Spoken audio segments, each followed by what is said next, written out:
अस्सलाम वालेकुम नाज़रीन, हमसरी जे नाज़रीन खे सतार सरूई जो सलाम क़बूल पवे।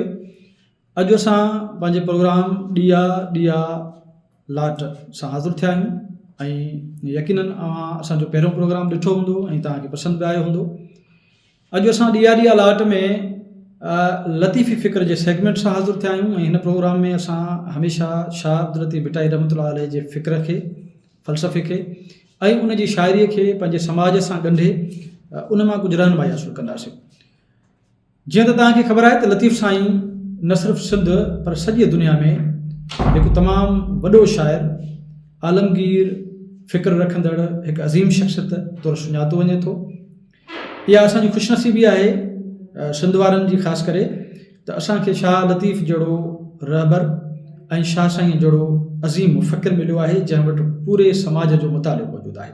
लतीफ़ साईं न सिर्फ़ु पंहिंजे उन दौर जंहिं दौर में हू पैदा थियो आहे उन दौर जो समाजी मुफ़क्किर आहे, पर संदसि फ़िक्र खे अॼु जे दौर सां कनेक्ट कयूं था ऐं ॾिसूं था पिया ऐं पढ़ूं था पिया ऐं नए सिर एक्सप्लोर कयूं था पिया त तॾहिं असांखे महसूसु थिए थो त लतीफ़ साईं हिन दौर जो वॾो शाइर आहे।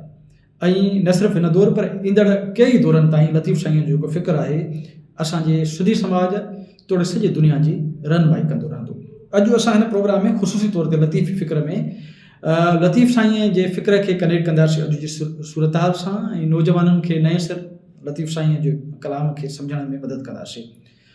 अॼु असां लतीफ़ साईं जो जेको हिकिड़ो शेर आहे उहो मूंखे त ॾाढो अट्रैक्ट कंदो आहे हमेशह।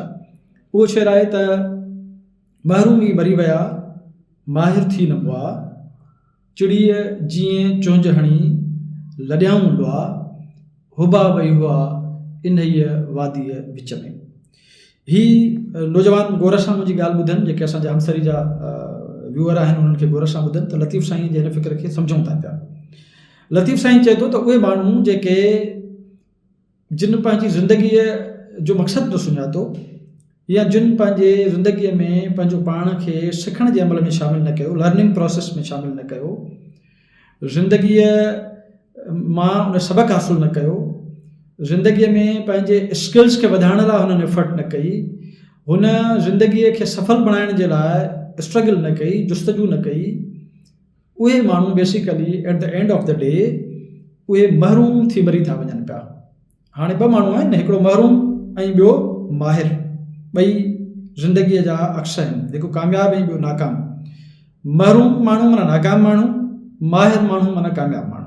हाणे लतीफ़ साईं पंहिंजे शेर में माहिर ऐं महरूम जे फ़लसफ़े खे सम्झाइण जी कोशिशि कई आहे, ज़िंदगीअ जे सफलता खे सम्झाइण जी कोशिशि कई अथई ऐं ज़िंदगीअ जी नाकामीअ खे सम्झाइण जी कोशिशि कई अथई।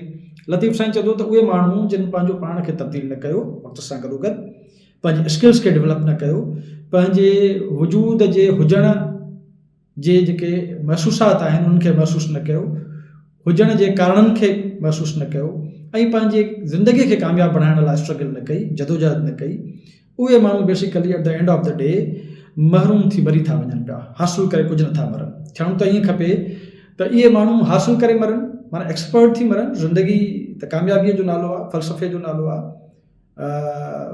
नाकामीअ जो नालो न आहे। ज़िंदगी त कामयाबु थी गुज़ारिजे न त न गुज़ारिजे। सो लतीफ़ साईं पंहिंजे इन शेर में पहिरीं सिट में महरूम ई मरी विया माहिर थी न हुआ, कामयाबु ऐं नाकाम माण्हू जो फ़लसफ़ो ॿुधायो आहे। अच्छा, लतीफ़ साईं हिन में माण्हूअ खे ॿुधायो आहे त माण्हूअ खे एक्सपर्ट थी मरणु खपे, एक्सपर्ट थी जीअणु खपे, माना वक़्त सां गॾोगॾु सिखण जे अमल में शामिलु थियणु खपे, पंहिंजो पाण खे तब्दील करणु खपे, पंहिंजे सलाहियतुनि खे तब्दील करणु खपे, इनहेंस करणु खपे पंहिंजी नॉलेज खे, पंहिंजे स्किल्स खे, हिकिड़े बाक़ाइदे एक्सपर्ट थियणु खपे। ज़िंदगी बि हिकु एक्सपर्ट वांगुरु गुज़ारे ऐं जॾहिं मरे त माण्हू चवनि त वाह ज़िंदगी ईअं गुज़ारबी आहे ऐं मरबो बि ईअं ई आहे, माना पूरो हिकिड़ो मिसाल छॾे माण्हू वञे, महरूम ई मरी विया माहिर थी न हुआ।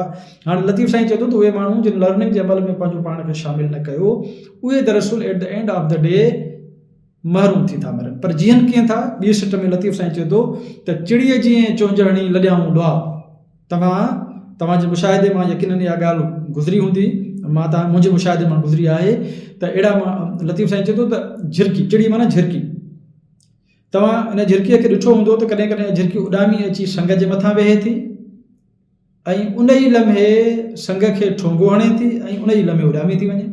इंतिहाई मुख़्तसिर लम्हो, मुख़्तसिर लाइफ मुख़्तसिर इफ़र्ट। लतीफ़ चए थो त उहे माण्हू जेके सिखण जे अमल में शामिल नथा थियनि, पंहिंजो पाण खे तब्दील नथा कनि, पंहिंजा स्किल नथा डेवलप कनि, उहे महरूम त थी मरनि था, पर बेसिकली उहे हिकिड़ी झिरकीअ वारी ज़िंदगी गुज़ारनि था, मुख़्तसिर तरीन लम्हनि ते मुहीत ज़िंदगी। सवाद ई न वरितऊं, आया ठोंगो आयूं हलाए विया।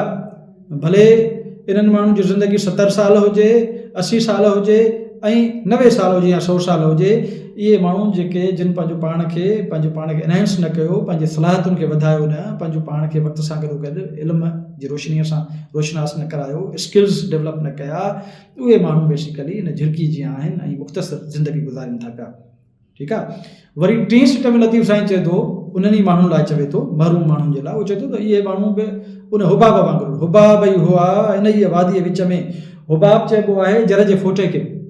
हुबाब चइबो आहे जॾहिं तव्हां ॾिसंदा हूंदो बरसाति पवंदी आहे त जॾहिं आसमान मां पाणीअ जा फुड़ा किरंदा आहिनि, ककर किरंदा आहिनि, बरसाति पवंदी आहे त पोइ ज़मीन ते हिकिड़ा बबल्स ठहंदा आहिनि, नंढड़ा मुख़्तसिर बबल्स। उनखे जर जा फोटा चऊं था सिंधीअ में, बबल्स जंहिंखे अंग्रेज़ी में चऊं था, अरबीअ में हिनखे हुबाब था चवनि पिया। हुबाब ई हुआ, उहे तव्हां ॾिसंदो बबल्स हिकिड़े लम्हे ठहंदा ऐं उन ई लम्हे ढही पवंदा। केॾो कमाल आहे लतीफ़ साईं जे फ़लसफ़े में, हिन शेर में। त उहो चए थो त इहे जेके महरूम थी माण्हू मरनि था, बेसिकली इन्हनि जी ज़िंदगी उन बबल्स वांगुरु आहिनि, उन जर जे फोटे वांगुरु आहिनि, लम्हनि खां बि घटि उमिरि में ठहिया ऐं ड्रहिया।